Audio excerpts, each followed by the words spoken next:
disclaimer, I'm really nervous in this video, so forgive any like stuttering stuff, because this is my first time talking to a phone. I mean, this is my first time. A lot of the video are uncut because I'm using my phone to edit, and I don't really have time. I can't access my computer right now. I don't know what's happening to it, and I really gotta make a video, and I have a feeling, and also I look good without my glasses, and I don't need to wear glasses. Okay, just kidding. I look hilarious, and actually, god damn it. Okay, this is not a V-neck. This is, I just stretched it too much, so I'm not a douchebag. All right. So yeah, god damn it, and enjoy the video. Hi guys, see, I've been studying in Singapore for the past 3 years, and I thought to myself, why don't I make a video about it, like telling my experience. Since I'm taking my O-level next week, so might as well, like school's gonna end, so yeah, I'm gonna make a video about it. And some of you who are considering, or some of you who are considering studying in Singapore, this might help you a bit. Okay, so first things first, I just want to say that Singapore is really great place to study. You see, Singapore actually has the third best education system in the world, and well, all I'm saying is that Singapore is a really good place to study, but it's also really difficult. Everyone is really competent, and you see, I've seen people getting straight A's, and I'm already struggling keeping my A's. Yeah, I've seen people getting straight A's, like full marks for shit, and yeah, it's just really difficult over here. So what I'm saying is that Singapore is a really good place to study, but it is also really difficult. If you want to get into a good university, there's a lot of competition. You have to study really hard. You have to be prepared, Well, as a foreign student, there's a lot of privileges that I don't get, like a subsidy, like exam fees, and a lot of stuff. Like for example, I took my O-level during SG50, which means that everyone's getting free O-level. They don't have to pay shit. Yet I have to pay $1,000. Well, I'm not complaining. It's just that it kind of sucks, like everyone's teasing me about it, like, hey, how much you pay for O-levels? And I said $1,000, and then, oh shit, man, damn.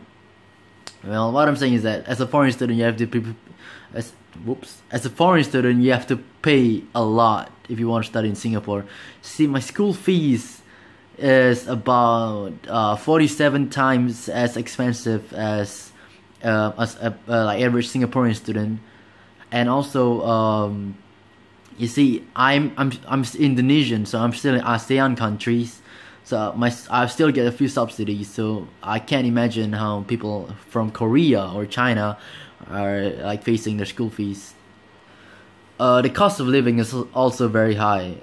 Except as a student, the food prices in canteen are actually quite cheap. $2 for lunch, $2 for dinner.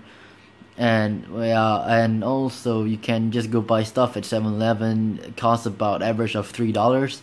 So for if you are a student and you want to study in Singapore, you don't have to worry about expenses from your own expenses, like buying foods and stuff, because you don't have to worry about it.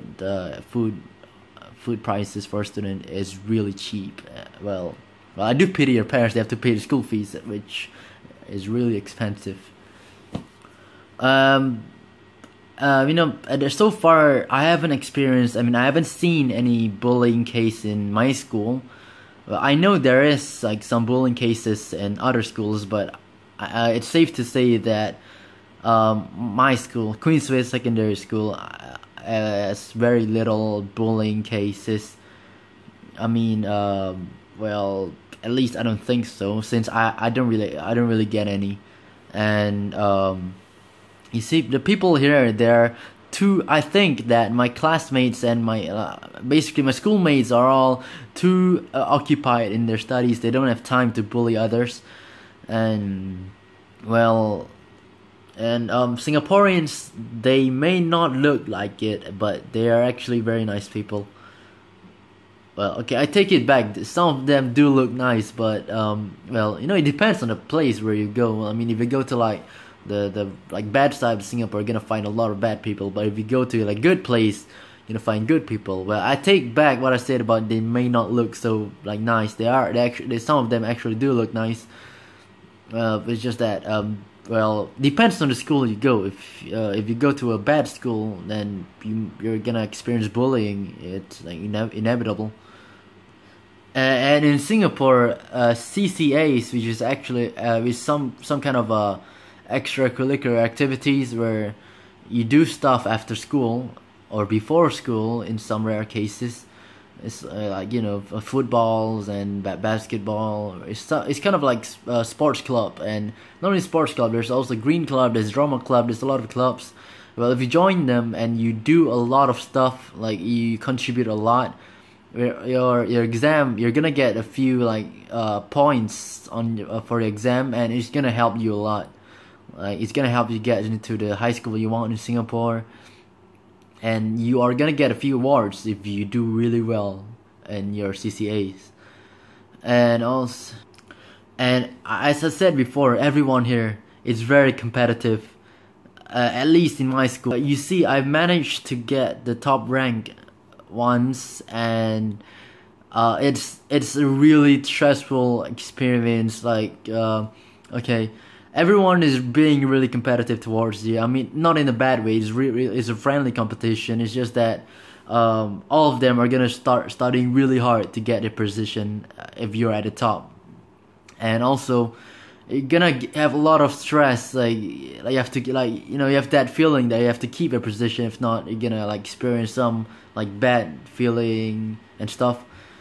And so what I'm saying is that people here are really gonna motivate you to study, no matter what. I mean, unless you don't care about studies, but if you're a foreigner, you have to. I mean, your parents pay a lot for your school.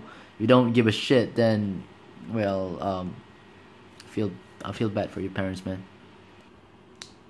And the teachers there are very good too. I mean, there's this consultation session where students who are struggling in their in performing well for exams are gonna have extra lessons where teachers are gonna give them a few more exercises and teach that help them in their weak subjects, so that in the future they're gonna have more chance to do well for exam, get good grades. And the good thing is that even though you score well for exam, you can still come for these consultation sessions, so that there's no prejudice against the good people, people who are able to study.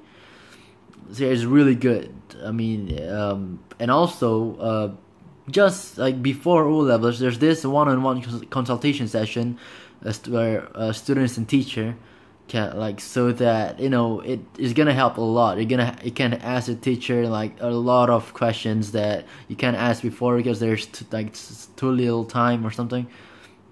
And also there's this peer tutoring session where students who are able to do well in exams get to teach those students who are struggling in exam. The ratio of peer tutors to peer tutees is actually about 1 to 2, where one peer tutor teach two tutees, and it's a really good system. I mean, it improves relationship between the students, and it saves the teacher some time too. The students and the tutees and the tutors can both study together. The tutor is gonna have to improve if the tutor wants to teach the tutees well, and the tutees gets to learn from the tutors. Well, the tutors may have it a bit hard, but you get the sense of you get a feeling that you are helping someone, and you feel really nice, and that feeling. So in conclusion, Singapore is a really good place to study, but it's really difficult, and if you want to get into a good university, you have to study a lot.